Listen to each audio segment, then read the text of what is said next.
జాతీయ గీతాన్ని ఆలపించకపోవడం వలన అంటే వాస్తవంగా తమిళనాడుకి సంబంధించి ఇప్పుడు మనకి ఇక్కడ ఎట్లయితే మా తెలుగు తల్లికి మల్లెపూ దండ లాంటిది మన అసెంబ్లీలో పాడరు, మామూలుగా మనకి జనగణమన ఇదే పాడేస్తారు. మామూలుగా తమిళనాడులో కాస్త ఫీలింగ్ ఎక్కువ ఉంటుంది కాబట్టి లోకల్ ఫీలింగ్ వాళ్ళ తమిళ మాతృగీతిక పాడతారు.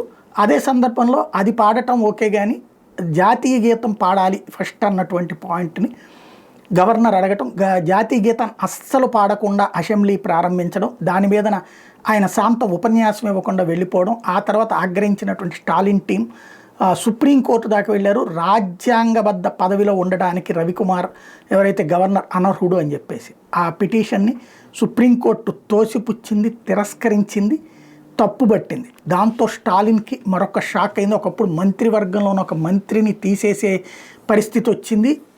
చివరికి ఆ మంత్రిని మళ్ళీ చేర్చుకుంటే సుప్రీంకోర్టు తప్పుబడితే ఇప్పుడు ఇంకొకటి తప్పుబట్టిన సంఘటన అయింది.